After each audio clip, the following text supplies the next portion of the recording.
If you work as a manufacturing facilities engineer, installing a new piece of equipment can be as complex as the machinery itself. From prep work to alignment and testing, it's your team's job to put it all together. That's why it's good to have Grainger on your side. With industrial-grade products and next-day delivery, Grainger helps ensure you have everything you need close at hand through every step of the installation. Call 1-800-GRAINGER, click Grainger.com, or just stop by. Grainger, for the ones who get it done. Blog Talk Radio.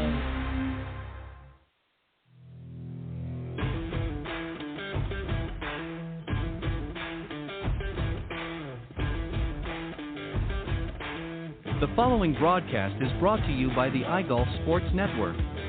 Golf Talk Live is sponsored by the iGolf Sports Network and Golf Tips Magazine. Here's Andrew to tell you more about our sponsors. iGolf Sports is a live stream broadcast and media production company providing quality programming designed to attract the golfing enthusiast. And Golf Tips, the game's most in-depth instruction magazine, including reviews on the latest equipment, tips from top teaching professionals, all designed to help you improve from tee to green. Welcome to Golf Talk Live with your host, Ted Odorico. Join Ted each week as he speaks with some of the best in golf. This week's special guest will join us a bit later. But first up is another great discussion on Coach's Corner. So let's introduce tonight's Coach's Corner panel. All right, good evening, everybody, and once again, welcome to Golf Talk Live. I'm your host, Ted Odorico, and we've got a great show for you this evening. Joining me a little bit later on the program is my special guest of the evening, Dr. Saul Miller. He is a performance and sports psychologist. He's going to be here to talk about the mental game, but particularly his latest book, Winning Golf, The Mental Game. He's going to be talking about a number of different things contained in the book, and we'll see what else we can, other information we can get out of him as well. But first up, as always, we're going to be starting with a great discussion on Coach's Corner, and I'll introduce them in one moment. But just a reminder, everybody, we are live every Thursday evening here on the blogtalkradio.com network, and the best way to find us is go to blogtalkradio.com/golftalklive. And Thursdays from 6 to 8 p.m. Central, you'll find us front and center during the live broadcast. But for some reason, if you can't join us live, you can always visit that link at any time and just scroll down to the on-demand section. And all of the previously aired shows, including tonight's, will be there in their entirety with the recorded version. So you can listen whenever it's convenient for you. But for those of you that were able to join us each week live, welcome to the show. And I'm going to introduce tonight's Coach's Corner panel. We're short one right now. Hopefully she'll be jumping in shortly, probably just getting off the golf course. But let me introduce both of them anyways, and then we'll bring the one that's here on, and we'll begin tonight's discussion as we wait for the second one to pop in. Both are great professionals that have been on the show many, many times. First up, of course, is Pete Buchanan. Pete's been teaching this great game now for over 30 years. He's the founder and director of instruction for Plain Simple Golf, which, of course, houses the Plain Simple Golf Circuit and a simple golf circuit and the Simple Swing Repeater Training Brace. Been helping golfers of all levels focus on building a repeatable swing. Also on the panel tonight is Sue Weger. She's a #1 best-selling international author, motivational speaker, and peak performance coach. She's been LPGA Class A golf professional for over 24 years and owner of Weger Consulting. And her book, Golf, The Last 6 Inches, Change Your Brain, is available at Amazon.com and other places as well. But for now, Pete, welcome to the show, and we'll keep an eye out for Sue. Hopefully she'll be coming on shortly. But welcome to Coach's Corner, Pete. Oh, thanks, Ted. It's good to be here. It's always good to be on the show. Well, always appreciate your input, and I think what we'll do is we'll just dive right in, and I'll keep an eye out for Sue, and hopefully she'll be able to join us. If not, as I said before we went live, you and I have held down the fort many times here on the show, so it won't be the first time we've had to carry the load. But so I want to talk about, I want to talk about a few different things. And first off, I want you to talk about, and you may have one or two, but I want to put it in a specific context. I'm sure you've got some favorite professional golfers, and I'm talking about players now, tour players on. And it can be off of any of the tours that you've watched that maybe are your favorite players. But more importantly, certainly share your thoughts why they're your favorite player or one of your favorites. And then talk about what it is about their game that you like both personally, but also you have found drawing from their abilities that's maybe helped with some of your students? Oh, that's a really, really good one. You know, barring everybody who always watched Tiger, I mean, I always loved watching Tiger because he just commanded the golf course when he was on it. You know, you could just see that, you know, he was prepared like Jack was, and just basically you could just see him work his way around the golf course and just, you know, attack when he needed to and you know, back off when it was warranted. But I always liked watching him play when, you know, especially from, you know, 99 to about 2008. I mean, there was nobody that was any better at it in that time period than that. But one of the guys I've really followed for a long, long time is Ricky Fowler.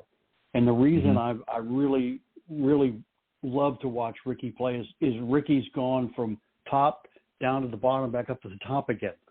And to watch him be able to work through what he was working through and watch the swing changes and watch him do the work and put in the time and change it and come back and eke all the way up to win again. I mean, everybody should, you know, take note of that, because it's, as you know, as well as I do, it's really hard to do that. It's so hard. Oh, yeah. When those guys get down, it's so hard to climb back up from that. You know, it just seems like the mountains, every time you reach a step, the peak goes up 50 feet, and you just keep going and going, and you can't get anywhere. Yeah. But to watch him, you know, over time and watch the swing changes was really kind of cool to see. Yeah, I agree with you. I think he's a player that has, you know, had his fair share of ups and downs. And I think something else too, what I like about, and I agree with you, Ricky. I mean, obviously I'm kind of old school a little bit too. I've always been a big fan of Jack Nicklaus's and some of the other earlier players. But if I was to pick one of the younger players, or certainly younger than me from today, Ricky would be one for a good reason. I mean, you know, he has a very interesting and just a presence about himself. But I like his attitude, and I think that's important. You know, we always seem to focus on the player's game. And certainly there's some things. I mean, I certainly would not want my students to emulate every aspect of his golf stroke or what have you, but I think there's other things that they can take note of, you know, how they conduct themselves, how they, you know, handle certain situations that they're faced with on the golf course.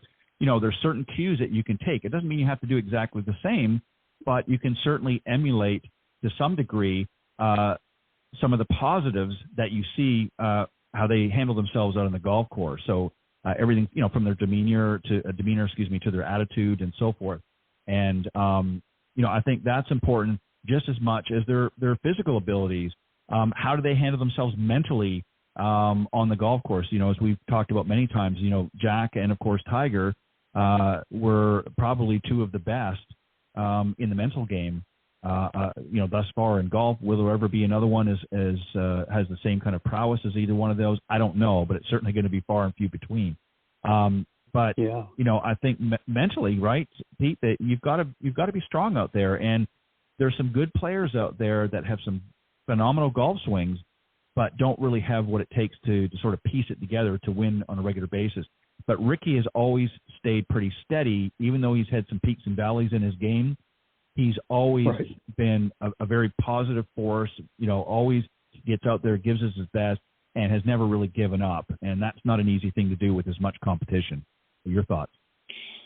Oh, there's no question behind that. I mean, it's, you know, I've done some work with, you know, several of the players out there, and you know, just watching them, you know, when they come to me, unfortunately, they're struggling, you know, so they call me up when things aren't going well, you know, so I've got to dig in and take them from where they are and try to get them back to a spot. But, you know, just to watch the mental grind, and it's twofold. I mean, Ricky's interview and the way he conducted himself after the U.S. Open was phenomenal.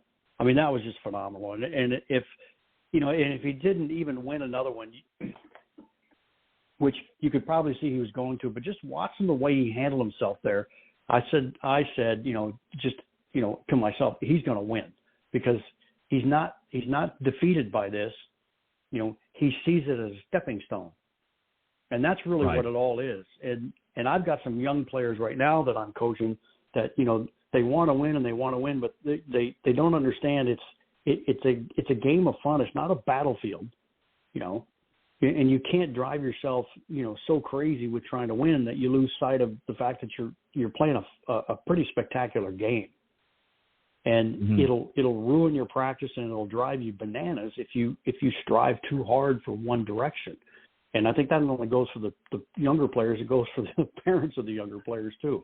I mean, they got to understand the game, exactly. And these kids, need to be mentally strong, and they need to strive to win, but you need to strive to win in a positive manner, not a negative one. And, put in the work, put in the time, and the wins will come. I mean, that's what Tiger always said. He said, if I do the things that I know I can do, the wins will happen. Right. That's exactly right.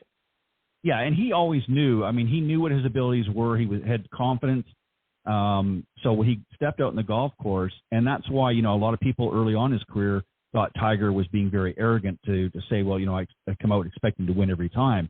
Well, really what he was saying was, I'm confident that my game has the ability to win each and every time. Doesn't necessarily mean he was going to, but he was confident with the way he played. And, he famously would talk about sometimes when he would win an event and they would ask him, how do you feel you played? And he said, well, I wasn't really playing my A game, but he'd still beat the field by 8 strokes or something. And, people would sort of be scratching their head. And then on the other hand, he, might finish second or further down, but yet he would come out and say, I was playing my A game today. And then again, they'd be scratching their head like, well, what are you talking about? You lost. But what he was really saying was it was about he was confident with the ability that he was playing at that particular time, and he knew his game was sound enough and solid enough that he literally had more than just a reasonable but a very strong chance of winning. And Jack was, Jack maybe didn't express it the same way, but Jack was really like that as well, I think, in a lot of ways. He went out there with a strong expectation that he could win that event, and that he had, in some cases, I'm sure deep down he thought he had a better chance than other players, but he certainly knew he had a very strong chance of winning that particular event, and particularly in the majors, because that was what he really focused on, and that's what Tiger did. And both of them, I mean, their records speak for themselves. So, but very interesting. Yeah, go ahead. Well, I was just going to say one more thing. I think those two knew they were better prepared than everybody else, and that's a huge advantage. Huge advantage. Major advantage. You're exactly right. Because, as you know, Jack's short game was not as good as others. I mean, he was a phenomenal putter in that, but he himself mentioned out of the bunkers, and even some of his pitches and his chips weren't always, on the mark. But he trusted his game enough and certain parts of his game that he knew he could recover. Now, Tiger was, I think, a much more sound overall player physically than what Jack was. Jack, certainly, they both had great distance. Both were very, accurate, but I think Tiger's short game, in my opinion, from what I witnessed over the years, was much more dialed in, I think, than Jack's. Tiger recovered many, many times. Yeah. So, I mean, but again, you're talking different generations. Tiger came on, he became more of an athlete, where Jack was certainly in his day, but not to the same degree as what some of these young players coming in now. So, anyways, just a very interesting perspective, and I'm with you on this one. I think Ricky is certainly a player I enjoy watching, and for the reasons we talked about. Now, this is going to be sort of a twofold question. One, I already know the answer to, but I'm going to lay it out for you here. So I think every professional, and I'm not now necessarily talking about a touring professional. This can be teaching professional as well. But is there a piece of equipment that you think every golf professional should have in their bag? And I'm going to do this, as I said, from twofold. One would be from a golf professional's standpoint, as well as the players. And one can certainly be a training aid, and the other is there a sort of a club that you think, a favorite club that might serve well as an overall item to have in the bag? And I know what the first one's going to be. Go ahead with the plug. Well, after inventing my own training aid, I'm going to have to say it. Specifically because I developed a swing program and a training aid that enhances it. So I would say all my players will tell you that when push comes to shove, when when things aren't going well. They just put it back on, and it takes them minutes to get back to where they need to be, because it's going to give them the ability to feel and swing the club the way I want them to swing it with not me standing there. So, yeah, there's definitely training aids out there for everybody that they can use based on what they're trying to do that will get them, some feel back and get them closer and closer to where they need to be, because we all know it gets away from us. Even the best of them gets away, so you need things that are going to help you get back to it. And, that's one of the things that can do that. And I think for me, more than anything else, is having the right wedges with the right bounces. To me, that is critical. The tour players can take it a little bit for granted, but for the masses, if they can get the right bounces with the right lofts and the right spacing in there, so they can hit shots from 80 yards on in without any issues, that'd be a tremendous advantage for them to have those. I'm going to do multiples, clubs in their bag. We'll just call it wedges as a whole. But I think that in itself would give them better ability to score than, having a rescue or a hybrid or something like that that's going to gap between a fairway wood and a long iron. They'll use the wedges way more than they're ever going to use those clubs. So I think I've seen a lot of players that have come to me that they have some wedges, but, there's either too much bounce or too little bounce. And so, I think it would benefit every player to go in and get a wedge fitting and get the bounce and lofts that best fit what you do. And it'll make a tremendous difference in how you can play shots around the green and score. I mean, that to me is a huge one for the masses that are playing golf. Yeah, I'm gonna take this, on a little bit slightly different perspective. I agree 100% with what you said, and I think there's a lot of good training products out there. I think what you have to do, and this was interesting. I actually posed this question previously on Coach's Corner to some of the other pros that have been on, and one of the pros mentioned that because there are different aids for different issues, you've got to make sure that you pick the right aid that's going to help with whatever problem or issue you're having.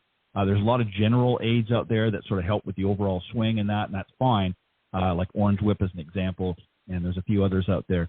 But if you're having a specific problem, whatever it may be, you really want to have a conversation before you go out and spend the money and talk with your pro and make sure that the aid that you're going to buy is one that is going to really help focus on whatever area it might be that you're struggling with. So in the case, with what you're talking about with your product, obviously it's going to help overall, but, there's certain things that it's going to benefit maybe a little more greatly than other areas. And, you see a lot of people buying products thinking it's a one size fits all, and it's really not. It might be a specific training aid for a specific area of your game. Some are more generic, but there are some specific. So, I like to make sure people do their homework. Don't just look at the price ticket and don't just look at, the promises made. Make sure that the aid is going to really dial in those areas that you need help with. And that's where a really deep conversation with your pro, because they know your game and the areas that you're struggling with, to make sure that the aid is going to benefit those areas that you need. And usually they'll recommend it anyways, but it's always good to have that conversation. Right. I see too many people, they go online and they see all kinds of things and they just start buying stuff up, and it ends up like their workout equipment in the garage. It just collects dust, and it's because it's not really doing what it needs. The other thing I'm going to mention too is I would really like to be, and this is again maybe a little bit for some of our older golfers out there, I would like to see them, because they don't have the distance they once did, to maybe start taking a club or two out of the bag. If you're not really hitting your driver all that well, and you're 65 years old, there's not really, there's things that you can do to try to help that.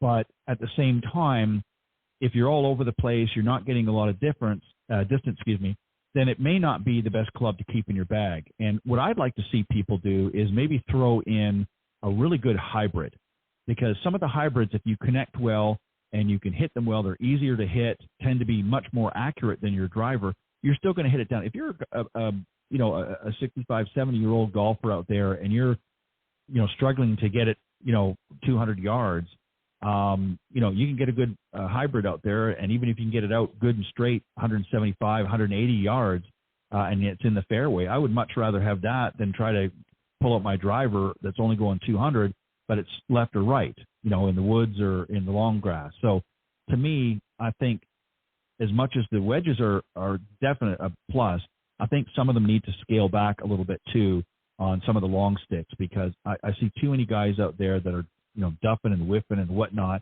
with their driver, and they've just done it for too long. And you can help them all you want, but there comes a point in time where you have to be realistic about your game and adjust your expectations. What are your thoughts on that? Well, that's a great one, because especially today with the launch monitors, you can just show them the data. You can have them start hitting drivers and then give them a 3-wood, then a 5-wood, then a hybrid, and then they start getting, more carry, more loft. They can get the ball in the air, and at certain speeds, as as well as I do, you can't carry the driver far enough anymore. So you need more pitch, you need more loft on the golf club. So then they look at it and say, well, I hit my 4-wood longer or 5-wood longer than my driver. So I know, because now that loft fits the speed that you have. So you're able to lift the ball in the air, and you're actually going to average not only longer, you're going to average straighter. And so you'll be able to play a much better game with that. And it's hard, because I know I used to say, just because the driver, they don't put ones on the bottom anymore. They used to put a 1 on it. I said, just because it has a 1 doesn't mean you have to hit it first all the time. There's other clubs in your bag that'll help you. And so I think, with the data today, it's really easy to show them, and they can just see it, carry and go, much straighter, much better dispersion. And so, yeah, you're exactly right. There's definitely a time when, you have to say, all right, you got to check the ego aside. And I need to hit a club off the tee that I can put the furthest down the fairway for me. And that may not be a driver, may not be a 3-wood. Like you said, it might be a hybrid. And they make some really good hybrids today, and adjustable ones too, so you can fiddle with them, which is even better. Yeah, or even a good 5-wood as well. Sometimes it's just a matter of getting that loft, and you don't need to have it teed way up, and you're making good solid contact. To me, it's beyond really an ego thing for me to see golfers do this. It's just a matter of what your priority is. Are you out there to try? Everybody's always saying, I wish I could score better. My handicap doesn't seem to be going anywhere. And yes, obviously, all your strokes are not going to happen off the tee, but everything is a domino effect. If your tee shots are not putting you in a position to give you a good chance with your second shot, whether it's to make the green or get you in a good position for a third shot, if you're always hitting out of trouble all the time off the tee, then you're just adding those extra strokes, and you're setting yourself up for failure.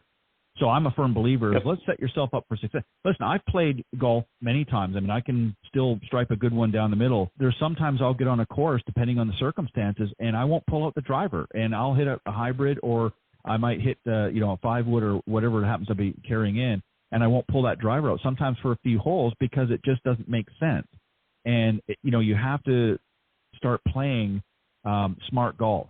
And I think if especially the men, women are much different. They seem to be a little smarter about it than the boys are. But I think for men, I think if they put the ego aside, as you suggest, and just really focus on getting myself in a good position to improve my score, that's going to make them happy. And it doesn't mean you have to get rid of the driver altogether, but just be smart about it. And spending money and thinking you're going to go out and buy a new driver next year that's going to give you those extra yards, well, that's great. You might get some extra yards, but if they're still not putting you in a good position, those extra yards don't mean a hill of beans. So, you have to be smart about it is basically what I'm saying. All right, we're going to move on. Yeah, what? Okay, go ahead. Yeah, go ahead. Sorry. No, go ahead. Well, one of the things I was doing, I've got a junior program that I'm doing this year, and basically what they do is they have to follow me and practice like I do. And so we were warming up before playing one time, and I told the kids, I said, the last half a dozen shots I'm going to hit her with the driver just to see if I can use it today. But if I can't hit it straight enough here on the range, I'm certainly not going to start with it. There's just no way. And it goes back to what you were just saying. Sometimes you got to start with something else to keep your ball in play. Yeah, well said. And just one last thing. I've mentioned this many times, and I'll give the short version of it. But, I had he was actually a guest a few years back, but Wally Armstrong, who has been in the golf business for a number of years, and he was on the Golf Channel many years ago now. But and I actually brought this up on the show. But he actually did a segment where he played a par 3, 4, and 5 with nothing but a 7-iron, a wedge, and a putter. And long story short, with the 3 holes, he ended up shooting 1 under par. And the point was, and they were decent-sized holes. They weren't, on an executive course. They were decent-sized holes. The point he was making is, if you put yourself in a good position, you don't have to hit it 250 yards off the tee.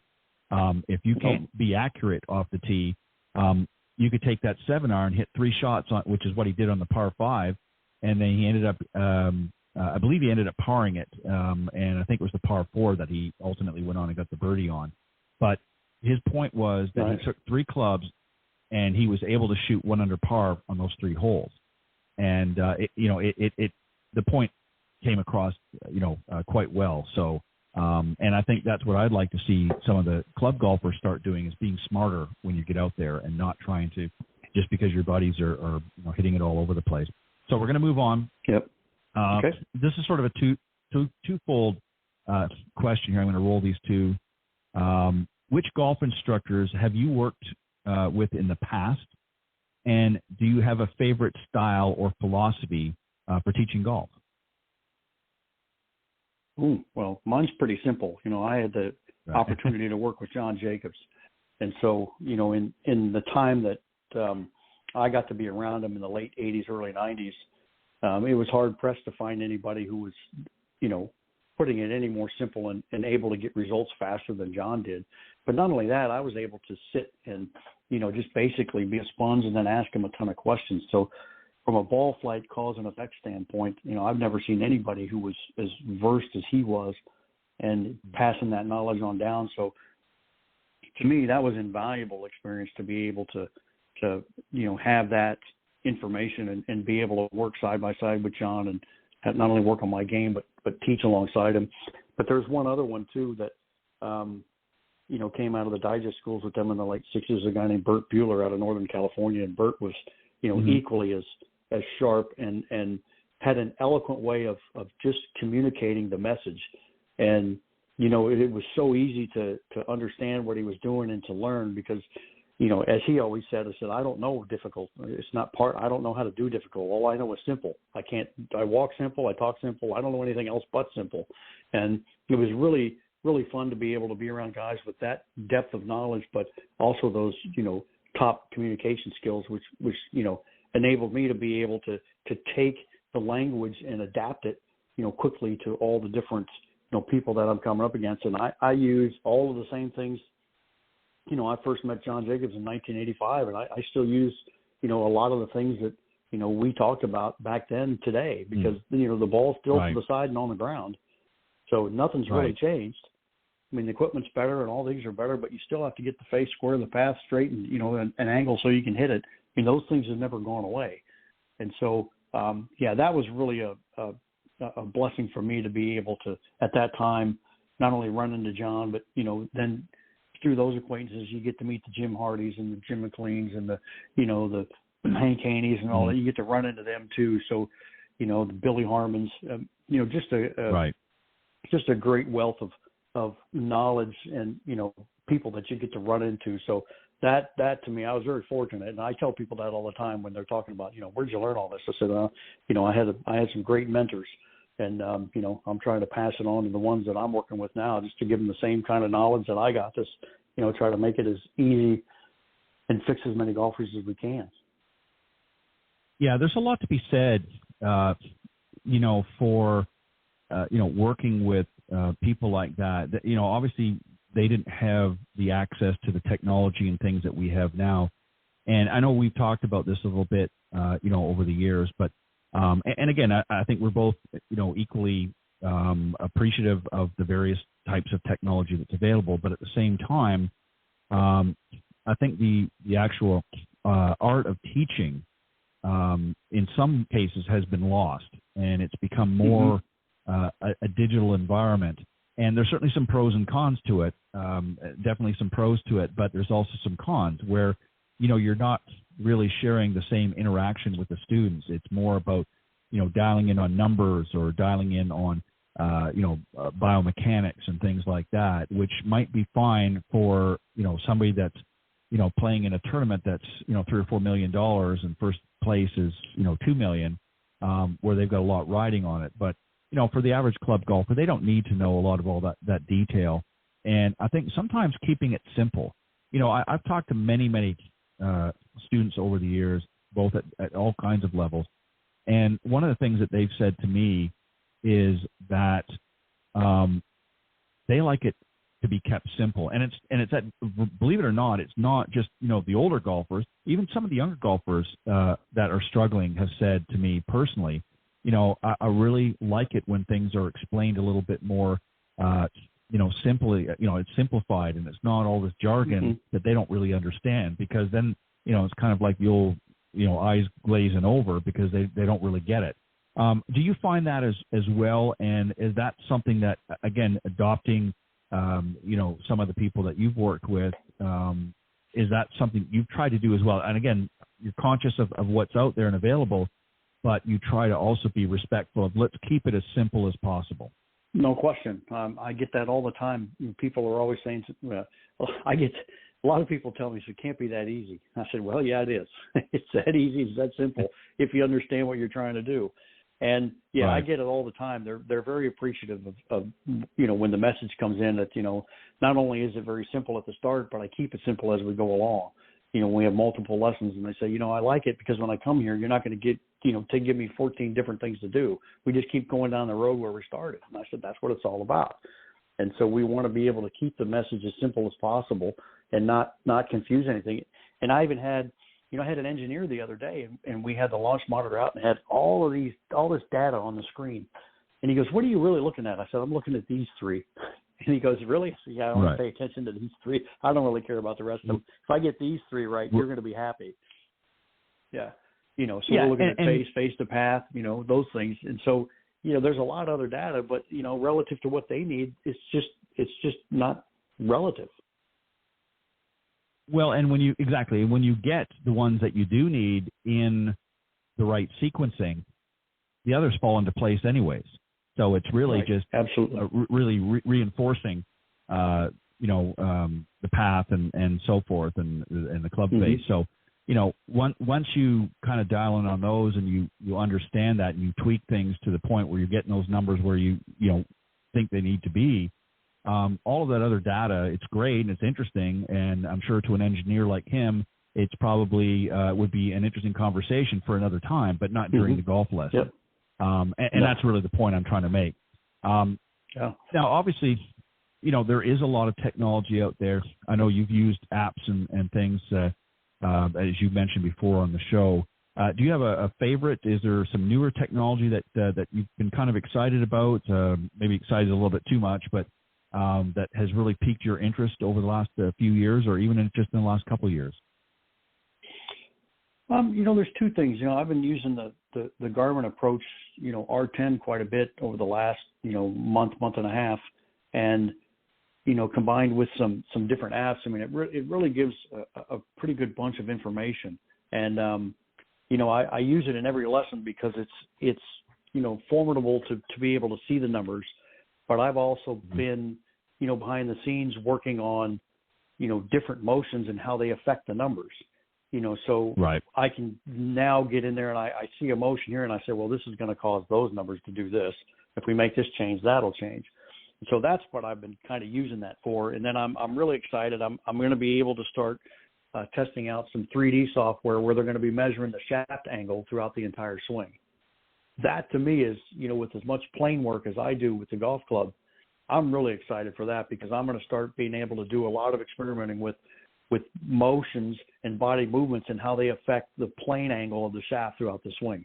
So I'm really excited to be able to do that. I just started with that software today, and they're going to be making some more and more improvements. But I've been looking for something like that for a long time, and I have a pretty good suspicion on what the numbers are going to look like and what the body motions are going to look like to change how the shaft moves throughout the swing. But now it'll be fun to have that data and the 3D basis looking at it. In all of those aspects, to show how you make this simple change and it totally changes the angle of the shaft through this part of the swing or that part of the swing. So, yeah, I'm really excited for that. So that technology is becoming more and more prevalent as with the 3D stuff, and it's getting a little easier to use too. So, yeah, I'm really looking forward to be able to dive in and figure out, just from a data standpoint, how body motions affect how the club moves. Yeah, there's a lot of great products on the market from a coaching's perspective that are very helpful tools, and that's exactly what they're, tools. And there's certain other technology too that's interesting from the player's perspective that can provide them with some valuable information while they're on the course or even when they're in the practice that I think is beneficial. What I always try to have any students that I've worked with that are into the technology is I always try to encourage them to put it in perspective. And it's kind of like your phone. If you're constantly always looking into your phone all the time, then you're kind of missing on what's going around you. And I said, I always joke around. I said, when you're out in the golf course and if you're looking down at your technology all the time, you're not going to see if there's a stray golf ball coming your way and conks you on the head. So I said, you need to be alert. And and all kidding aside, but I think it's a balance, and we've talked about this before. It's really a balance. Yeah, there's a lot of great technology. Bushnell's come out with some great technology, Garmin as well, and that helps both the coach and student. What's really been interesting is I think the use of integration between the two. So as an example, there's a lot of great apps out there that allow both the coach and student to interact with one another. So when you're not together and they're out there, playing their rounds, it's able to record, certain data and information, and it can be uploaded, literally instantly into the coaching platform as well. So you've now got instant data, and that's really great if you're working particularly with collegiate students that, you need to have that information, and maybe they're playing in a tournament. You can kind of see some areas that they're struggling with, but also too with some of your junior golfers and that that are all about technology. That's one way that you guys can work together on. So there's a lot of good stuff out there. And again, it goes back to what I said earlier, is you got to do some research. You got to look into it. And it's really a conversation that you need to have with your coach or your teacher professional to find out what's best for you. Obviously, you want to talk about what's of interest to you as a student, but you also want to make sure that you're not just throwing money away. Because I see a lot of times people buy, all these gadgets and that, and again, they use it for a little while because they're excited, but then it just does somewhere after a while because it's just not what they thought it was going to be. And it's not that it doesn't work. It's just, it's stuff that they realized they didn't really need. And, a few dollars later, and they're wishing that, they're having buyer's remorse afterwards. So I got you. So I think the other thing too that I want to touch on with you, and I've talked to others about this as well.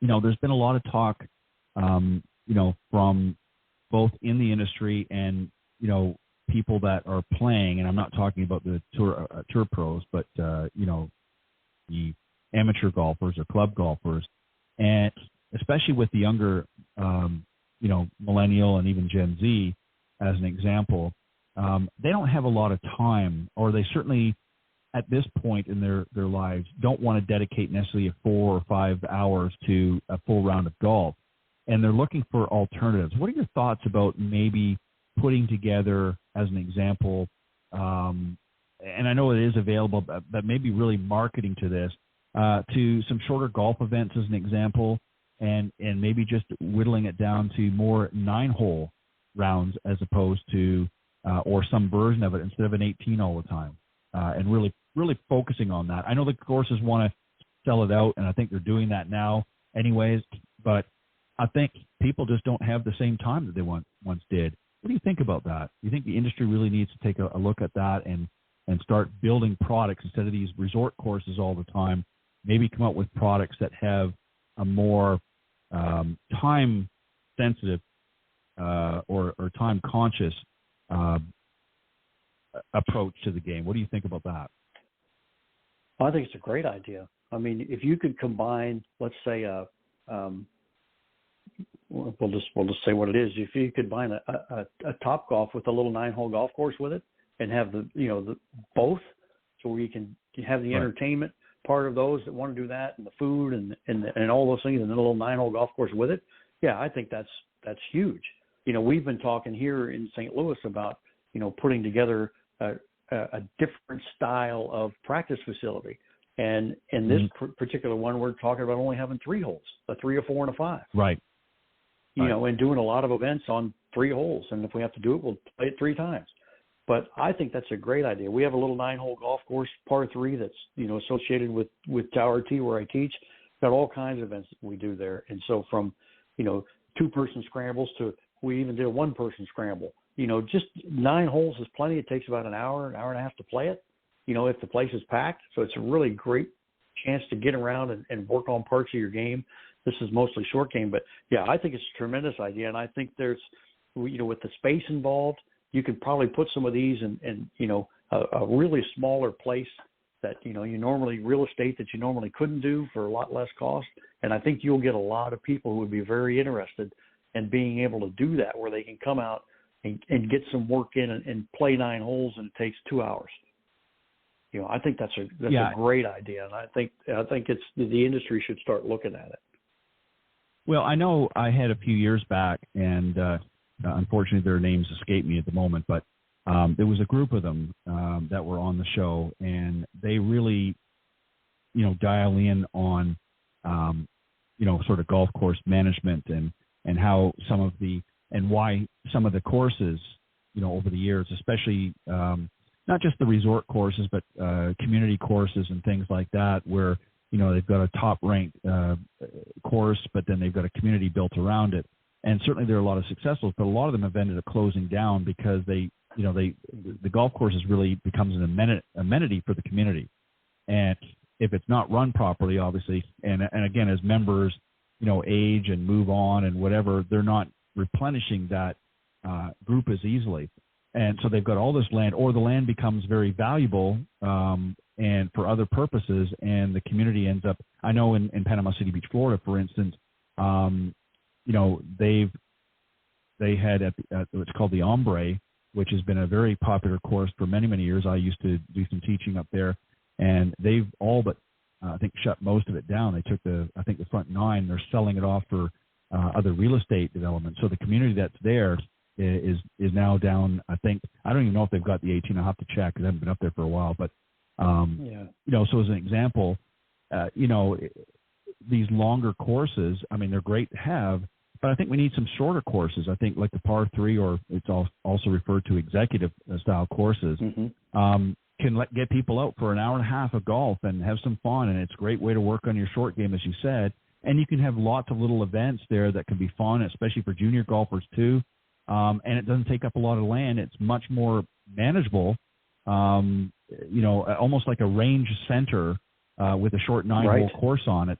I think we need more of that in this industry, in addition to what's already out there, and have that as really a starting point for beginning golfers, number one, but also for some of the older golfers that just don't hit it as far and want to just get out and still play the game, but don't want to play on a 6,500-yard golf course.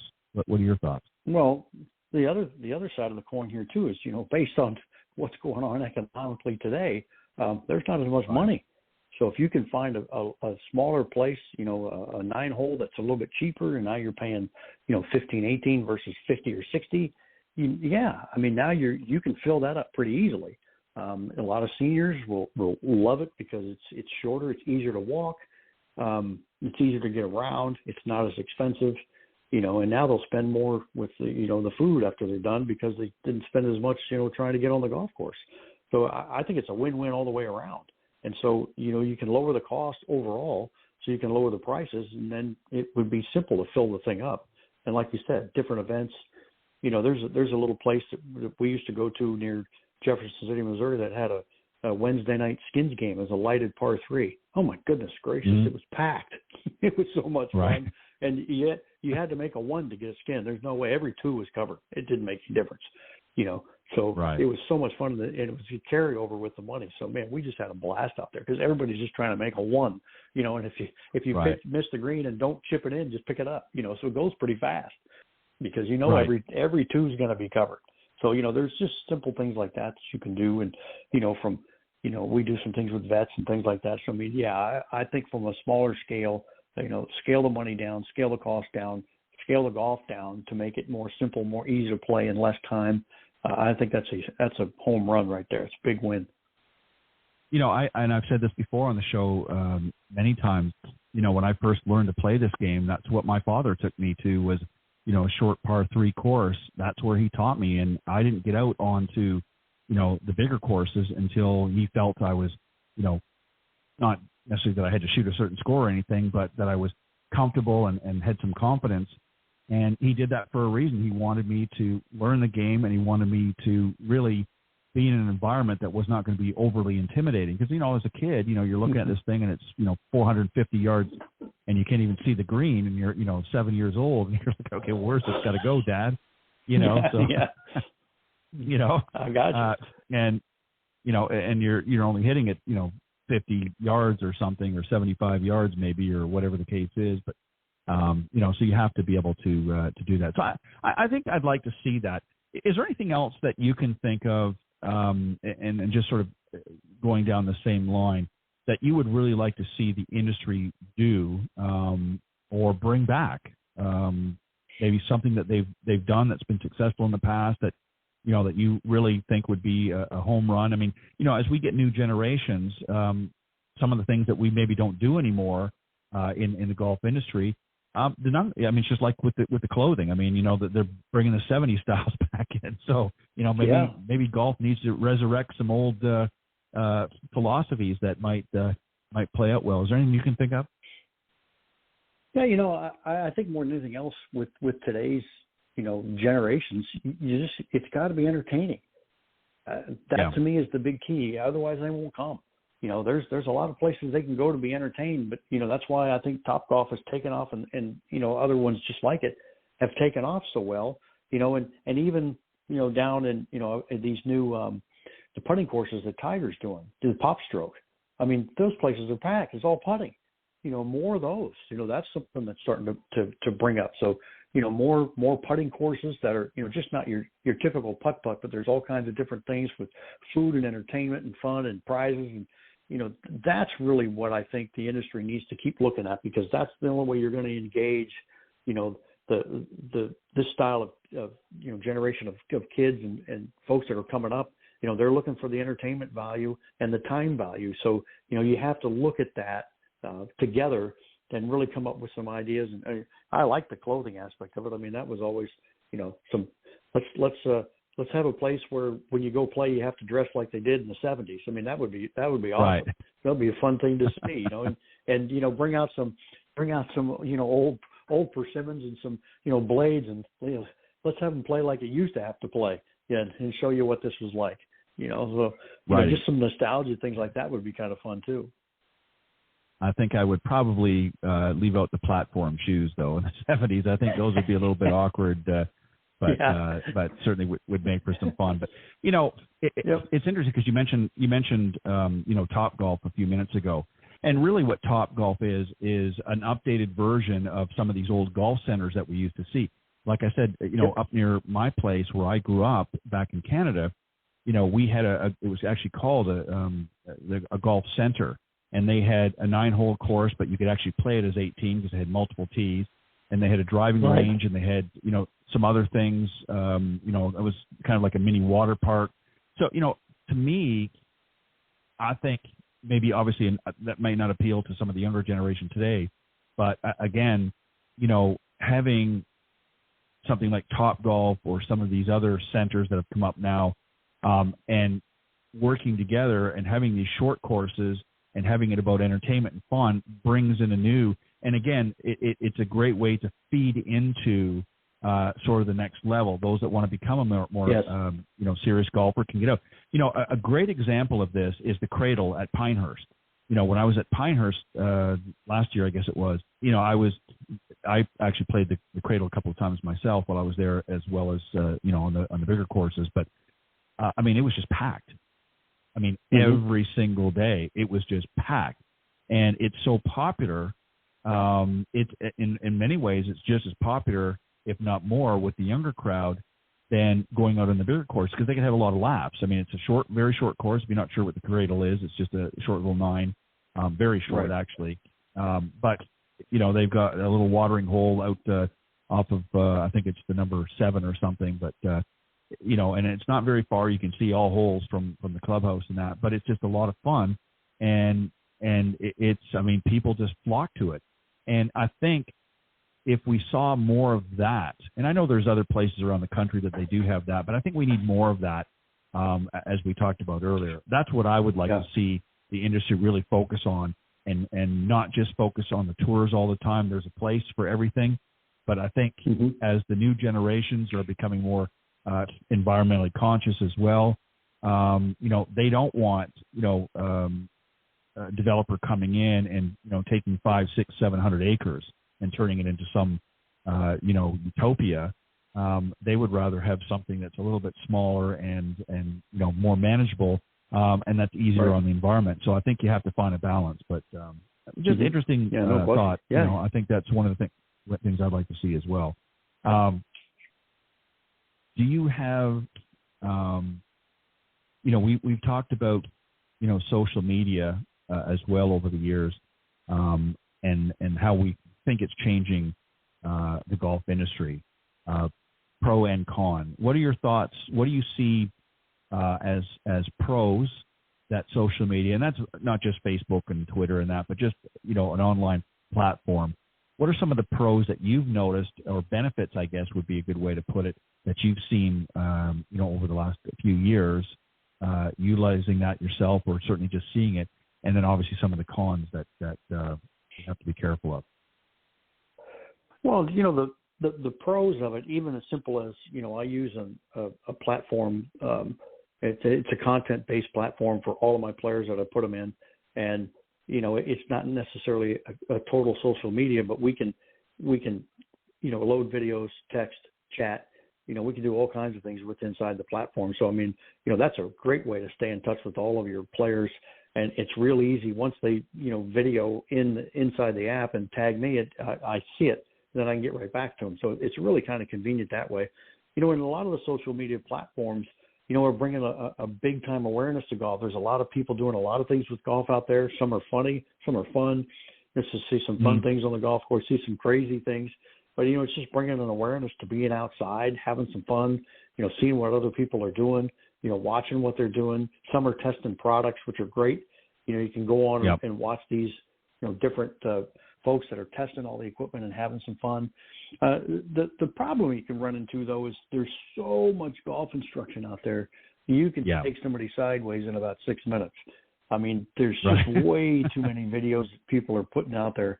And, again, I was talking about just the other day with one of our players. I said, if they would start an article in the magazine to say, hey, we're gonna talk about Joe Tour player here, and understand that these are the things that he fights. These are the misses that he hits. And these are the things he does to try to get his club. And in his case, he's trying to work the face more open because he fights hooks all the time. And then I would have a little footnote there. So if you're a slicer, skip ahead, because this isn't going to help you. This is going to make your club face more open. It'd be nice if they had those things, but they won't put those things in there because it's hard. It's hard to sell magazines, I guess. But I would like to see that more specific to say, hey, if this is you and this is what you tend to fight, these are the types of things that are going to help you. Just very more descriptive and more specific. And I agree with what I've heard. I'd love to see some bona fide teachers get in the booth in these PGA Tour events as commentators that can really start to break down and understand the swings, rather than former players who were great players, but, half of them don't understand and never did understand what they did. They could just play. I'd love to see some really top-notch teachers get in there and start to get the public to understand, this is why they're doing what they do. And, this is how it works for them. So to adapt it to you would have to do ABC. I would think it would be so much more beneficial to the masses. And that way it would start to get some of the confusion out. Yeah, I agree. And I agree on both points. From the pro perspective, I think social media has helped to get a lot of information out there from a teaching professional's standpoint. You're able to put a lot of your information out there and obviously communicate with students and obviously reach a much bigger audience. But it's also a con as well. As you pointed out, there's a lot of information that gets put out there, and believe it or not, even by some pros, there's a lot of pros that out there, and God love them. They have their own theories and styles, and there's nothing wrong with that. But we got to be careful too that we don't run in that trap where we're putting information out there that doesn't necessarily benefit the masses. It may be a smaller group, or it may be a certain type of golfer that can benefit, and others may not be able to do that. So, but the bigger problem is not so much from the pros, but you get a lot of folks that have maybe played golf for 10, 15, 20 years personally, and not necessarily at a high level, and they're just throwing up their blogs and saying, well, hey, here's what I've done and whatever. And then, as I said previously, last week with one of the guys, is that you get in a situation as a professional where you're standing and explaining for the first 15 minutes of the lesson why this may or may not work for them because of a YouTube video they watched last week or the other day. So there's pros and cons for sure to social media helping the golf industry. But again, I think what you have to do as a player, whatever level, I think you have to sort of sit down and decide, okay, what information am I looking for?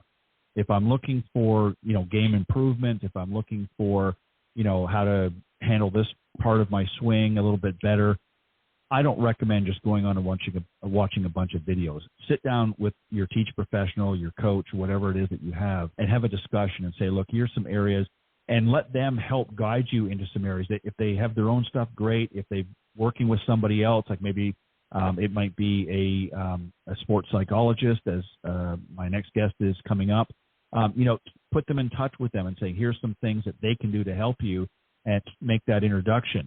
And then you'll find that the student's going to come back and say, you know what, yeah, I really appreciate that. They really helped me with my game. Or a fitness instructor that specialized in golf fitness, rather than just saying, well, here, go to the gym and do that. So, you have to sort of help them understand what their options are and not just let them sort of willy-nilly go on there and watch and read up a bunch of stuff, and then they're scratching their head for the next 6 months trying to figure out what all and dissect all the information. Yeah, no question. What do you think? Final thoughts? Oh, yes. I mean, I watch some of them, and, with all the knowledge I have, I'm like, what on earth is that? It's just so confusing to go from one side to the other. And in one lesson, they take you around a circle about 6 times and never really get to any kind of a crux of the meaning or the fault or the cause of anything that's going on anyway. So, like you said, you have to be really careful. And, it's a benefit for you as an instructor to get with your students and say, hey, I don't mind you looking around, but be careful what you're looking for. And these are the types of things that you should look for, when you're trying to enhance your game. So, yeah, definitely be cautious with what you see out there, because there's a lot of stuff out there that can really get you confused. And, like I said, there's some good stuff too, but more than not, it'll take your game, further away from where you want to be than you should be. Well, and the other thing too, which is, and I think this is a great litmus test too, is to actually say, okay, this particular lesson, we're going to look at a bunch of different videos or read, some different, give them a homework assignment and have them look at some things and then say, we're going to come back together and we're going to talk about some of these things. So at least that way you're having a conversation. You're not sort of getting blindsided. That's one of the things that I don't like, is when they come and blindside you and say, well, I've been watching all these videos, and then you've got to explain it. But if you want to say, let's do a lesson, one of your lessons we're going to dedicate to talking about some of these areas and how they can or cannot help your game. So that way they have a better understanding, and then they're going to look at things with a little bit different perspective moving forward. But Pete, as always, it's a great discussion. Just a side note, Sue did reach out to me, and unfortunately she wasn't able to join us. She's ended up being a little bit under the weather, so she sends her apologies. But as I said at the beginning, you and I, Pete, can hold the fort down pretty good here in Coach's Corner. So I think you did a good job tonight. But as always, I'm going to let you have the floor for a moment and let the folks know the best way if they want to reach out to you. Yeah, they can catch me at PeteBuchananGolf.com or StLouisGolfLessons.com. Either one of those will get you all my contact information. And, as I've always said before, don't hesitate to reach out and start a conversation. If you're interested, that you're struggling with your game, let's talk about it at the beginning and see if we can, work out a solution, whether it's face-to-face or online, because we have both of those. So, don't hesitate and leave it to not asking questions, because that's how you get started, and you can find your way back to your game pretty quickly. I couldn't have said that better myself. Well done. Pete, as always, thank you very much for joining me on Coach's Corner, and I will see you the next time, and keep going out and enjoying the rest of your birthday gift, if you will, and play some more golf. And I'm jealous. I'm looking forward to it. Yeah. I will see you next time, Coach. Maybe I'll come your way, and we'll add you to the tour. So that sounds good. Yeah, I might need it. So always a pleasure, sounds Pete. good. You have a great rest of your week, and we'll see you next time. That was Pete Buchanan joining me on the Coach's Corner segment here on Golf Talk Live. When we return, I'm going to take a very quick break, and when we return, I'm going to be joined by my very special guest, Dr. Saul Miller, performance and sports psychologist. We're going to talk about his new book, Winning Golf, The Mental Game. Be right back. The following ad is sponsored by Golf Tips Magazine. Are you tired of being short off the tee? And what about those 3 putts? Forget about it. It's time you got serious about your game. Golf Tips, the most in-depth magazine in the industry. For over 30 years, Golf Tips has delivered expert content such as the latest golf instruction from America's top pros, simple-to-follow practice and game improvement drills, fitness and mental game tips, equipment, training aids, accessory and apparel reviews, golf destinations and travel tips for every budget, and so much more. Don't miss a single issue. Go to golftipsmag.com and subscribe today. All right, welcome back to Golf Talk Live. Very excited to be joined by this evening's guest, Dr. Saul Miller, one of the world's leading performance and sports psychologists. For over 40 years, he has helped athletes excel under pressure. Many of his clients include PGA and collegiate golfers and athletes in a variety of different professional sports, NFL, NHL, NBA, and MLB, as well as European pro teams and Olympians from the U.S., Canada, and Europe. And he has also authored many books, but one we're going to talk about tonight is Winning Golf, The Mental Game. And he divides his time between British Columbia and California. So please welcome to the show my very special guest, Dr. Saul Miller. Good evening, hi. Dr. Miller. How are you?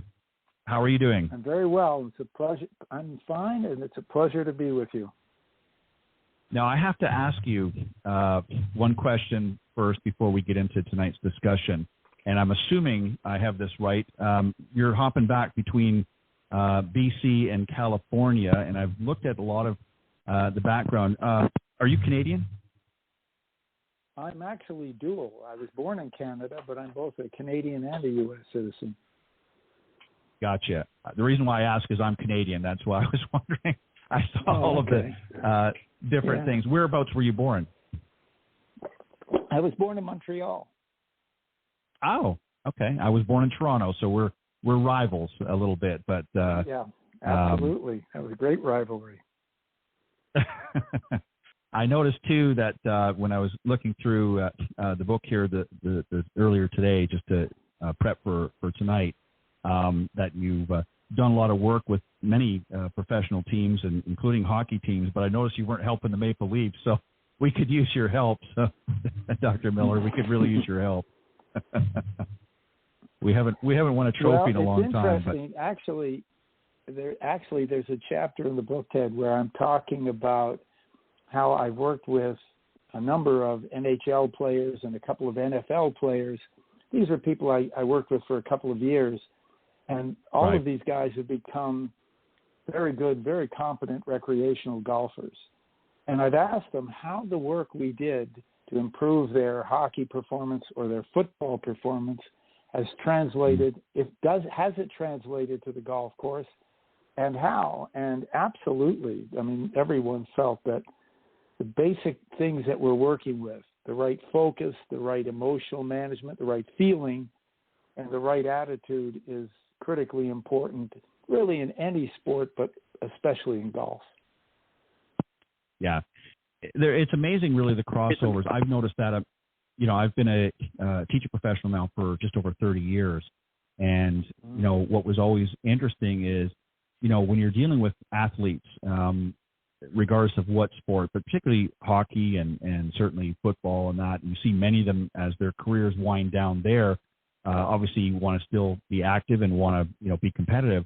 And golf is a sort of a natural evolution, if you will, of the athlete to move into. Some of them play, while they're playing professional other sports, but many of them, sort of spend their later time taking up the game. And it's amazing, how their skills in their other sport has really sort of translated into their golf game, and obviously vice versa, as you point out. So very, very interesting that you do a lot of work with them as well in helping their game. So I want to ask you, the first question I want to talk to you about the book is, and as I mentioned, you've written several books in addition to this, but why did you write this specific book? What was it about this book that you said to yourself, this is a book I want to write, and why about the topic you chose? Well, it's interesting. As you mentioned, I've written a number of books, and I've been writing books for years, and always on the mental game, different sports, or I even wrote a book, Performing Under Pressure, which applied to everything. I mean, we're all performers. It's not exclusively sport. It's everything we do. Another book, Why Teams Win. And a number of my friends were on me for years. Oh, golf is the mental game. You've got to write the book on golf. You've got to do the book on golf. And so one day I just sat down and began a process that took a couple of years to write Winning Golf, the mental game. Yeah, it's a great book. I mean, obviously we won't get into everything tonight because we want people to read the book, but and it's just, there's too much information. We'd never get it done in the time we have. But but there's just a wealth of information and a lot of very well-known professionals in golf and others that have that you've quoted certain sayings and things and comments in the book as well, which is certainly a testament to how far you reach with your words. And I'm sure that you're very pleased with the book overall, but do you have a favorite chapter or two in the book? Well, one of the things I work with a great deal for emotional management, which is absolutely critical in the game. If you can be at ease, if you can embrace, what you're doing rather than tense and, trying to avoid making a bad shot, how we manage emotion, breathing has a huge role in managing our emotion. And I have a chapter on conscious breathing. And like you said, I mean, I very thoroughly describe exactly what to do. I mean, I think one of the things that's unique about the book, Ted, I'm not talking about what Scotty Scheffler did on the 17th hole at Pebble Beach. I'm talking about how you can have a better focus, how you can have more emotional management, how you can be, clearly have that shot profile, shot picture, what exactly to do to have a strong mental game. So, I mean, that's fine that I say these things, and I've worked with clients and seen how beneficial it is. But it's really important, as you mentioned, that I have a lot of the world's best golfers saying things that support these exercises that I describe in the book. So if we're talking about breathing, we have, I think, Tom Watson saying, when I learn to breathe, I learn to win. Or Curtis Strange saying, under pressure, the most important thing I have to remember is to breathe. So it's like that in everything. If we're talking about imagery and how to use imagery, again, I described several specific things to do, but then we're having, these comments by, people like Nick Faldo saying visualization is the most important thing we have, or Phil Mickelson saying mental rehearsal is just as important as physical rehearsal. And Scotty Scheffler, it's interesting, there was an article in Golfer Digest a few months ago where he said, when I'm playing my best, I'm focused on the target, on the shot shape. I am not thinking about swing mechanics. I'm thinking about nothing else but a good feeling, good rhythm, and where the shot is going. And I think that's a huge thing. So many people start to overanalyze the swing, and instead of being in it, they're thinking about it. And it really interferes with the ball going where you want it to go. Yeah, well said. And I can attest to that as a teacher professional. We see that all the time. And, it's interesting you talk about breathing, because I can't begin to tell you how many students we'll see, on the lesson tee, and you'll suddenly start to see the tension creeping in their body. And you'll look at them and you'll see that their chest isn't even moving. And I'll say to them, "Are you breathing?" And you can tell they're holding their breath. And, so they're not relaxed, and it sets up, it's like a domino effect. It sets up all kinds of issues and problems. One of the things that was interesting, and it's actually right on the front of your book as well, but it's also, you talk about it in the book, and that's about really creating, you touched a little bit about on the focus and feeling and how it helps with confidence to play with consistency. Talk a little bit about that, because, again, a lot of our amateur golfers particularly lack in all those areas, and they don't have the confidence because they're not playing well. So how can we, give us an idea of how the focus and developing a good feeling will help bring that confidence and ultimately help them to play more consistently? Well, of course, I think there's three things fundamentally that build confidence. And the first one is success. Of course, if people are playing well, if they see improvement, it builds confidence in their ability and so on. But maybe the thing that is most relevant for listeners is that preparation builds confidence. I mean, it's been said, separation by preparation. The way we prepare is what separates us from others. And so the game is really a physical component. One should be in reasonable shape. I mean, if you watch, I remember, I think Netflix had that golf program recently, Full Swing, and it just showed how hard the top golfers in the world worked out physically so that the body could handle what they wanted to do. So, I mean, I'm not saying the recreational golfer has to do that, but physical fitness, if you're feeling fit, you're doing some work, you have a little more endurance, a little more flexibility, a little more strength, you're going to feel a little more confident. And then the second area, of course, is technical. So, yeah, you want to work on developing reasonable swing mechanics, something that feels good to you. The ball has no energy of its own. It gets its energy from you. So if you have that smooth swing, Scheffler's saying, the ball tends to go more where you want it to go. So working on good physical mechanics, good physics of the game. And then the third thing that's important to build confidence is your mental game. And I'm working with focus. What are you saying to yourself when you're playing? I think it's important to understand that intelligent people often think too much. And a lot of what they're thinking is self-critical. And a lot of it is don't and but. Don't hit it there. Don't keep, and it's these kind of thoughts are tension, and in that tension you interrupt with that smooth flow of your swing. Another aspect of focus is imagery.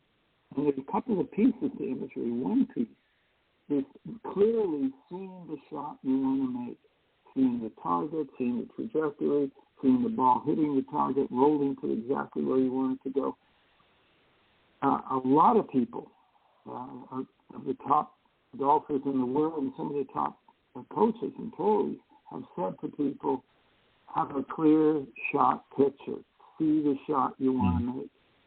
And then another aspect of visualization that I think is important, I ask my clients always, and this is interesting, I think, for listeners, to pick an animal that would give them the feelings they'd want to have if they were playing great.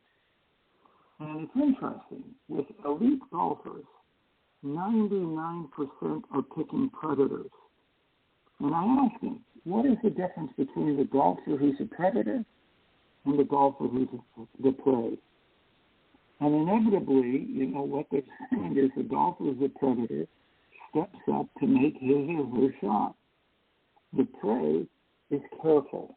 They don't want to make a mistake. They don't want to put it in the bunker. They don't want to, whatever. They don't want to do something. Creates tension. So creating that sense of, being it was Tiger Woods, was the best golfer perhaps ever. And, Greg Norman was the shark, and Nicholas was the bear, and so on. These animal images give us a certain, more of an instinctive feel for the game. And if we're predators, we're assertive. And it really comes down to love or fear. To me, these are the core human emotions in every sport. And when we love the challenge, golf is a remarkably challenging game, a wonderfully challenging game. Every hole is a new challenge. And if we can step up and say, I love the challenge, and we think some good thoughts about ourselves, I'm a good golfer. I hit straight and long. I have good touch around the green. We say positive things to ourselves. We embrace the challenge. We love the challenge. Again, we're creating an environment within ourselves where there's more energy flows through us more easily. And then I get back into the whole breathing thing that I do and explain very clearly these exercises. It's not just the waves come in and the waves go out. It's also your breathing and energy and training people to imagine the flow of energy through the body, through the arms, through the legs, up into the head, up into the eyes. So with work, you create those good feelings and you have the good focus. And remarkably, you start to develop more and more consistency. And there's also another exercise that we describe very clearly that when I do make a poor shot, when I do misfire on an occasion, there's a clear exercise how to release the tension generated by that. And as a matter of fact, to use it to draw more energy to me and refocus. There's an exercise as to how to do that because it's just important to learn how to play the misses as it is to play the great shots. As a matter of fact, I have a client who's a wonderful high school golfer in Texas. And I just spoke to him yesterday. He just had a tournament he finished. And I always ask my clients after the round, always first, train yourself first to say, what did I do well in this round? What did I like about this round? And pick one or two things that you really like about it. And then, regardless of how successful the round may have been, pick one thing you want to work on to improve. And these are things I practice, I continue to work with. My strengths and areas I want to improve. And when I spoke to this young man after his game in Austin yesterday, to me, his feedback was, he had a wonderful first round. It was a 2-round tournament. He's a junior, and he shot a 69 in the first round. And he said the second round wasn't quite as good, but I'm really pleased because I had a double bogey, and on the next hole I birdied it. And so that's exactly one of the things we're working with, not to let that one missed hole take you off your game. How do I do that? It's all about focus and feeling, managing your focus and your feeling, how you talk to yourself, the positive image you create, and what you do with your breathing and tension release to create good feelings in the body.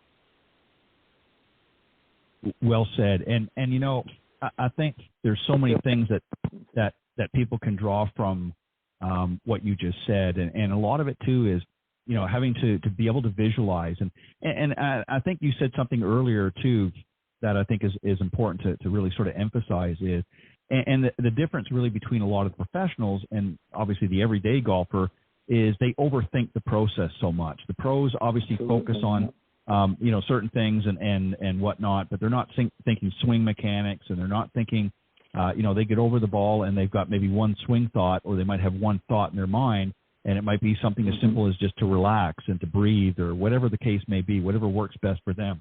And so I wanted to ask you, as I mentioned earlier, you've worked with many athletes, not just in golf, but obviously in other sports as well, and at different levels.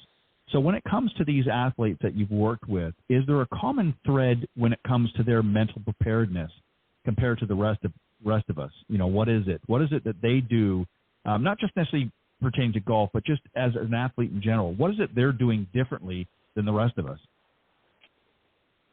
Well, I think that the people who succeed at the highest level in sport have really developed certain aspects. Like you said earlier, they have a strong focus. They do have some ways of managing emotion that's, more than the average person. And they have good work habits. I mean, to succeed at the highest level in professional sport or at the Olympic level, that kind of thing, you have to have tremendous discipline.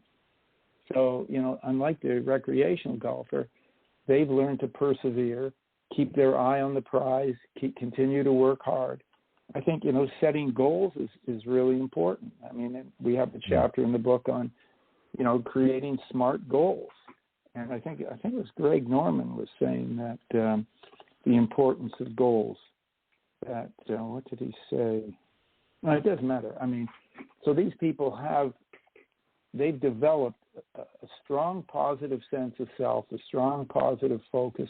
They have more emotional management techniques, and they have the discipline, and therefore, they can persevere. It's funny. One of the hockey players I interviewed, who I'd worked with for years. It's funny, now I'm working with his son, who's a professional player.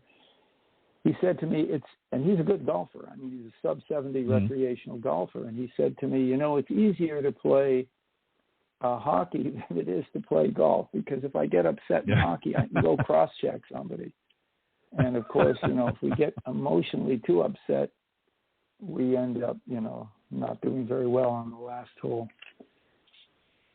Yeah. One of the golfers I used to work with the New York Mets. And one of the players I worked with was Ray Knight. He was very pleased with what we did, and he suggested that I work with Nancy, who was Nancy Lopez. And,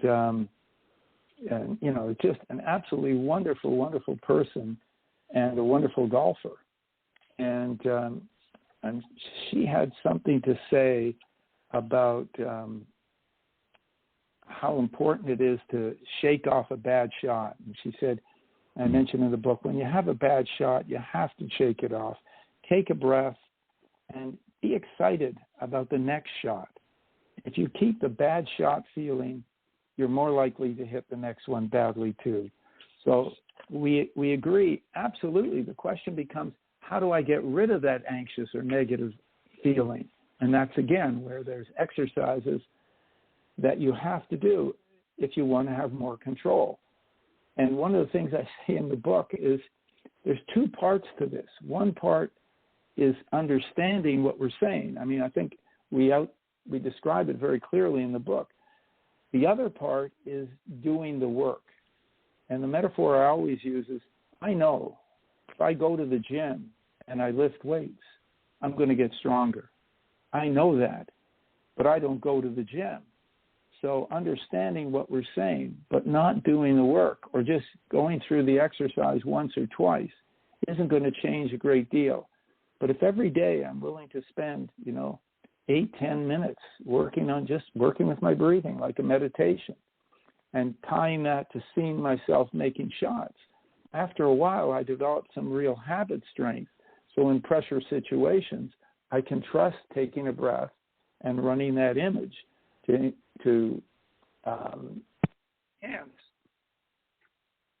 enhance the. Will go where I want it to go. I think you were losing a little bit, Dr. Miller. I accidentally knocked the.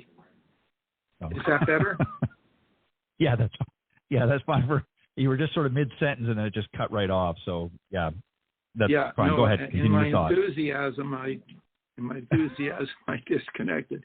But what I was saying was that if we continue to work with these elements, work with the breathing, work with imagery, and we practice them, we build up enough habit strength so that in pressure situations, we simply can take a breath and run the positive thought or run the positive image. And it's there for us.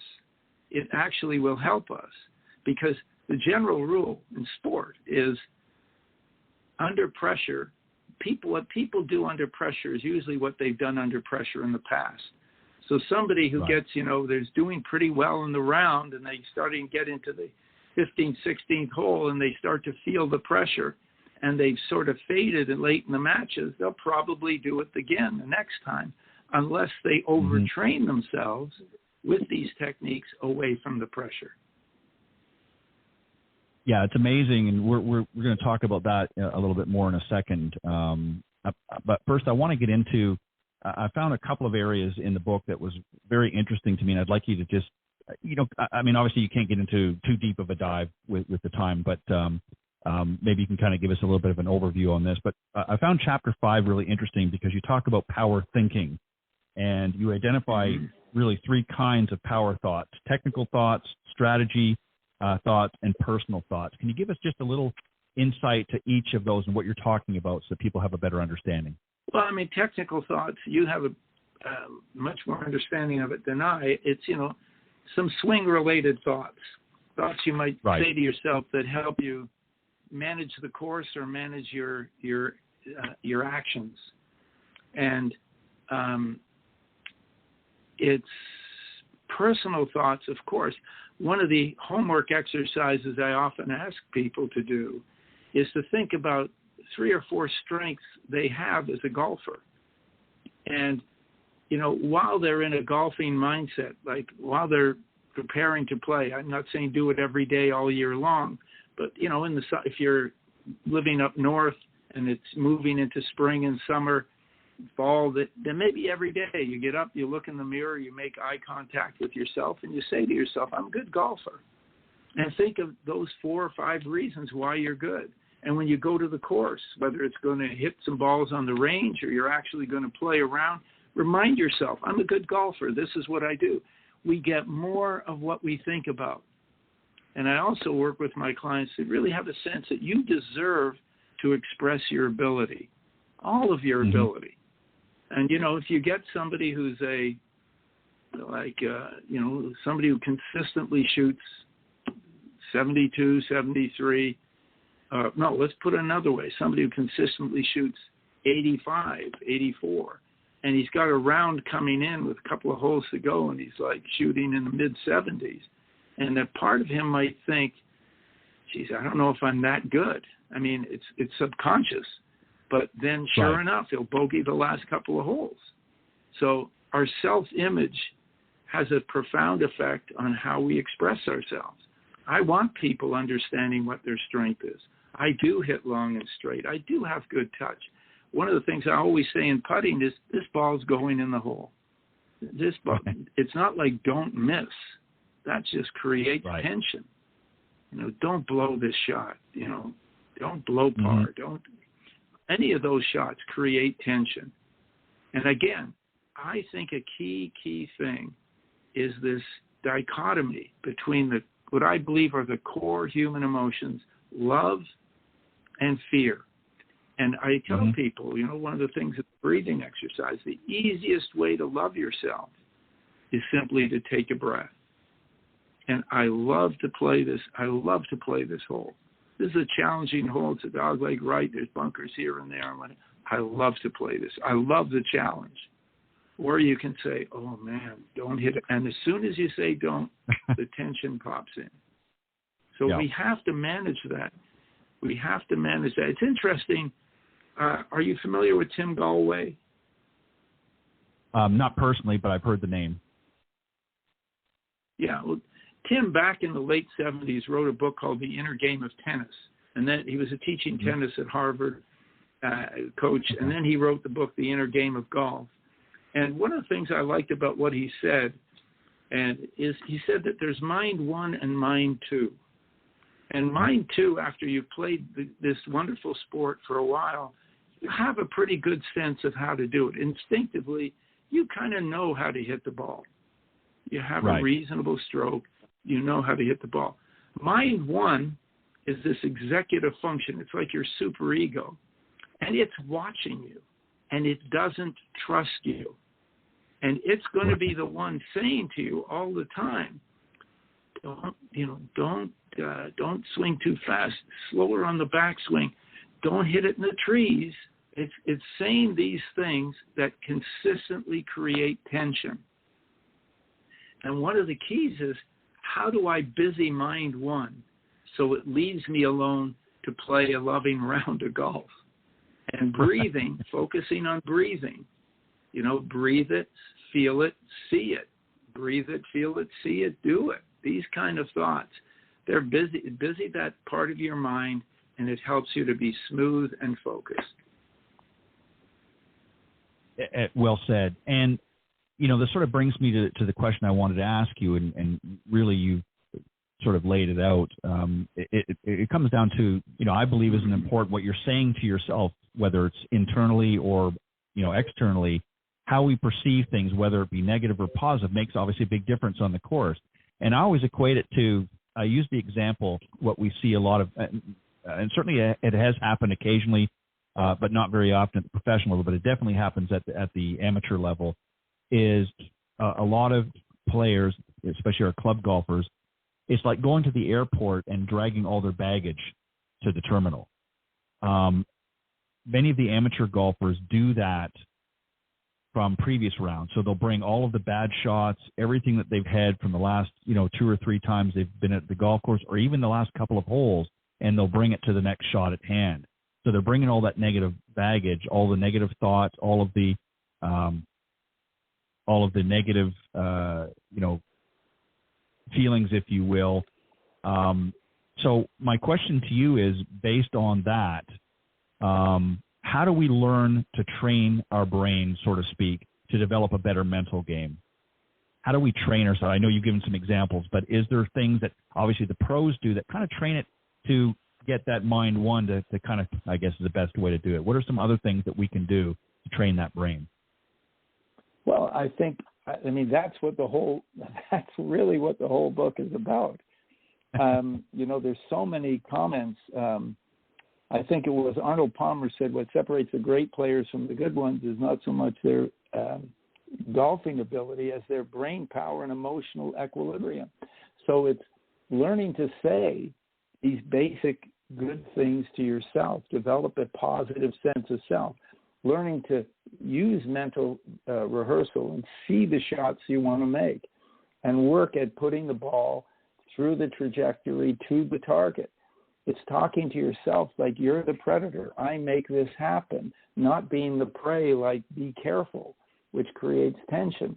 It's learning to love the challenge that this game presents and working with breathing to have a nice smooth feeling. And it's not just like in the breathing exercise we do, there's 3 parts. The first part is creating a sense, the breath is like waves in the ocean. So you can always go back to that rhythm. You can always find it. You're walking down the fairway. Stay with the rhythm. You know, there's power in rhythm. It will help you to stay more calm and strong. And then it's another part of that exercise is, as I said, breathing in energy and feeling that energy flowing through you. First, you train yourself so it flows through the arms into the hands, right into the shaft and the head of the club, down the legs into the feet, up into the head, into the eyes. So energy is flowing through you, and you bring that energy flow into your swing, and you're loving the challenge, and you're talking positively to yourself, and you're seeing the shot I want to make. All these pieces eventually come together with practice so that you're more consistently present in a positive way. And I think, as you mentioned earlier on, consistency is really the prize. You know, there are a number of golfers, even, you know, just recreational golfers who can have wonderful holes. It's being consistent in the game. And there are exercises to help you do that. And I say, you can always go back to the waves. But it's a training process to really work with these things. And then what do I do when I am feeling tense? Again, there's an exercise to release the tension and use it as a stimulus to breathe in energy and reset and refocus on a positive thought or a positive image. So all of these things take a bit of practice. But these are simple, powerful exercises. I really believe there's power in simplicity, and love is power. I love to play this game. I love the challenge rather than be careful, don't miss, don't blow this, you know. And that's what people say to themselves. And it's interesting, there's a chapter in the book, I call it the Sub-60 Club, And I think we talk about the 9 PGA Tour golfers who shot rounds under 60, and 2 golfers who shot rounds of 55. And one of the golfers, first golfer to shoot a 55, we were discussing it, and he said, I went to the course that day, and there was a country western song on the radio that was just a wonderful song. And all day I was kind of singing that song. And I said to him, well, breathing is so key. And if you're singing, it's almost like you're breathing. You have a good feeling going. And and then as we spoke more about mind 1 and mind 2, he said, years ago I worked with a psychologist, and he told me to call that part of my mind, that keeps talking to me. He said, give it a name. So I call it the weasel. And I said to him, I imagine periodically you tell the weasel to, shut the heck up. And he said, absolutely. Right. But I don't think that's quite as effective as seeing that chatter and then using it as an awareness to say, back to the waves, know I can play this game, see the shot I want to make, be thinking, yes, I can. Or like Nike said, just do it. Or one of my favorite mantras for golfers is, I can handle this. Yeah. There's a lot of famous sayings that golfers or club golfers say to themselves. But you're exactly right. I found, the book was, like I said, is a wealth of knowledge, and I know we can't get into everything, but one other thing I just want you to touch on a little bit, and not necessarily the whole chapter, but in Chapter 12, you talk about individual differences. And I just want to read something just at the beginning of the chapter, just to sort of set this up a little bit. But you talk about the first 11 chapters of the book outlined some basic mental training principles and skills for improving your golf performance. Although these principles and techniques apply to almost everyone, people are different. And you go on to say that you thought it might be interesting to discuss a few. And one of the ones that was really stuck out to me was very early on, you talk about introverts and extroverts. Could you expand a little bit on that? I found it was very interesting, the sort of the comparison. Well, I think basically, if to simplify it, I would say that in times of uncertainty, extroverts step into the storm, and introverts step back from uncertainty, almost wait for the storm to pass. And in preparation, because introverts in that sense maybe are a little more sensitive, in preparation, they like to have set routines. They're not likely to be, stepping up to somebody and saying, they're about to go on the golf course, I'm going to kick your ass today. I mean, that's something an extrovert might say in order to kind of raise that level of intensity that they like to perform at a higher level of emotional intensity. Introverts, on the other hand, will tend to be a little more quiet and work internally in getting themselves ready. And they tend to have good pre-match routines because they know it helps them to reduce their level of anxiety or their level of emotional intensity if they've done some work to feel more in control of the situation. And, if we relate it to our years in school and college, the extroverts are the ones who wait till the last night before the exam to study, and the introverts study consistently, so they go into the exam, a little bit more, feeling a little bit more prepared in that way.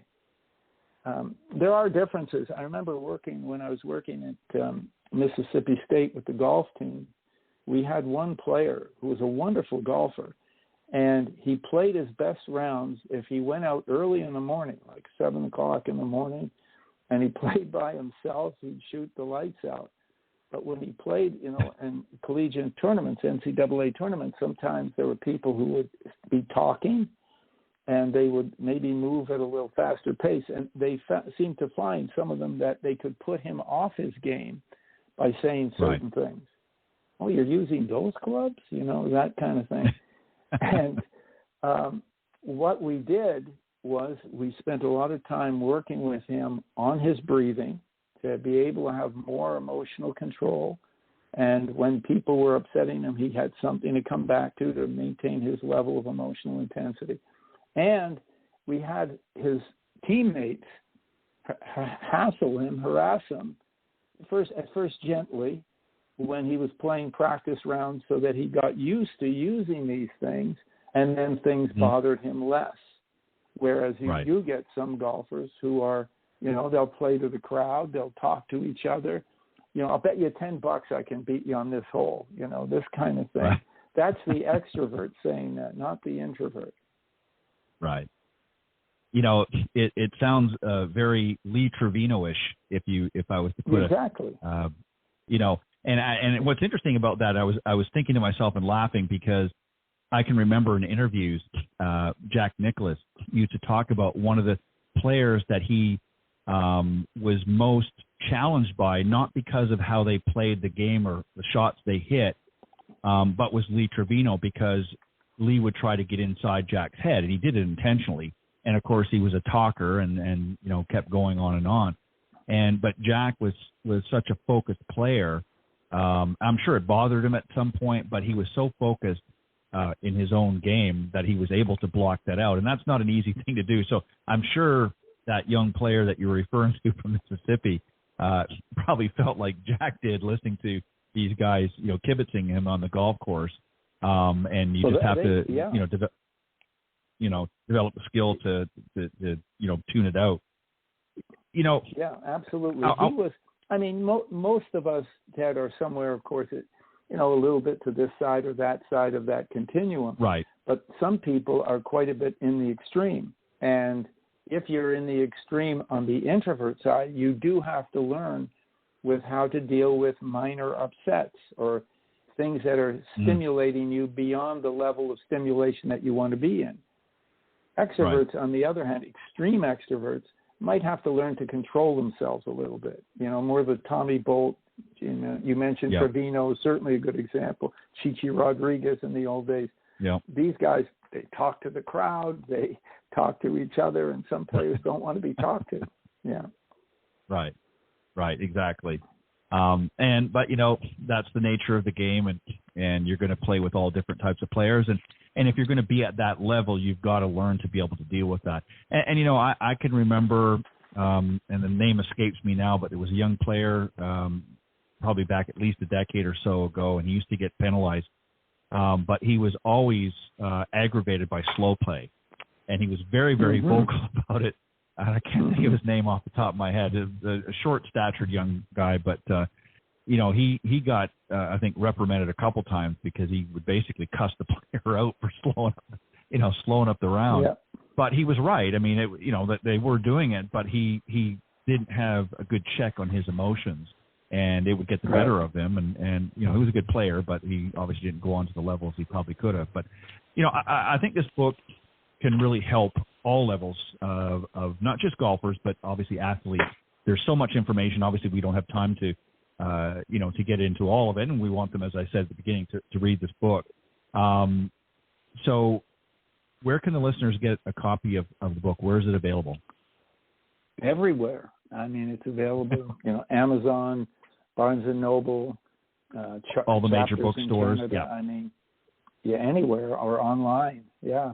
I'd be delighted if people got hold of it. I honestly believe, as you mentioned earlier, I've written a number of books. And I do think this one, maybe because I've been writing books for a long time, I think this one is really clear about the things to do to improve your mental game. Things to do with focus, self-talk, imagery, things to do with emotional management, to manage your emotions, because you have to find that sweet spot for you where a little bit of pressure is perfect, and too much is something I have to deal with, and you know how to manage yourself to be in that zone. And then what do I do when I'm not feeling right, when I'm feeling too pressured? It's not so much especially with elite golfers, that they're under-aroused. The problem is they're over-aroused. They're trying too hard. They're emotionally upset about something, and it takes away that smooth feeling that you really want to bring to each shot. and the sense that, the way you talk to yourself and see it, this ball is going in the hole. I mean, that's the way to think. I think it was Hadwin in the book when he was one of the guys to shoot 59, and he said he came up to the 18th hole and he had to sink a 4-foot putt to score 59 on the round. And he kept saying, God, if I miss this putt, I will never forgive myself, And then, right. He realized, what are you doing? But that's that human nature side. That's that mind one. And, then he got back. I've made this putt 150 times or 1,000 times, whatever it was. And I'm saying, stay with the love factor. I love to make this shot. This is going in the hole. I love it. Rather than, as soon as you say don't, I'm not saying you're creating the yips, but as soon as you say don't, you're creating that tightness that interferes with the smooth expression of your energy. And as I said, the ball has no energy of its own. It gets its energy from you. And if the energy is coming to you and flowing through you and is expressed in the smoothness of your swing, the ball's going to go where you want it to go. What a great way to end this segment. Dr. Miller, I want to thank you very much for coming on Golf Talk Live tonight. It's been a pleasure, and it is a fantastic read. I thoroughly enjoyed this book. And the one thing I would say to the listeners, and I would say this not just as a teacher professional, but obviously somebody that believes in putting things into practice. It's not just a great read. There's a lot of very, very valuable tools in here that are going to help sharpen your mental game. But you've got to put them into practice. Don't just flip through them and read it and say, okay, that's great, and put the book down. Do practice the things that Dr. Miller talks about in this book. It's Winning Golf, the Mental Game. It is a fantastic read, and as I said, there's, it's busting full of some great information and a lot of very positive accolades from many, many top players in the business that have really spoken volumes of just what's valuable in this book. And so it's available, as Dr. Miller said, at anywhere, bookstores, Barnes & Noble, all the major chains, and online as well. I'm assuming at Amazon.com and some of the other major online carriers. Now, one other thing I just want to ask you quickly before I let you go, is it also available in a digital format, or is it only in the like a hard or soft cover? You can listen to it. Absolutely. Okay, so an audio version as well. There's an audio version. I'm not sure if there's a digital version. I would imagine so. I should know that. That's a good question. The reason I asked it, it mentions an ebook on here, so that's why I was wondering. But you know what? You can go online and you can research it. There's a lot of great information there. And as I said, the book is called Winning Golf, the Mental Game by Dr. Saul Miller, and it is a fantastic read. And Dr. Miller, thank you very, very much.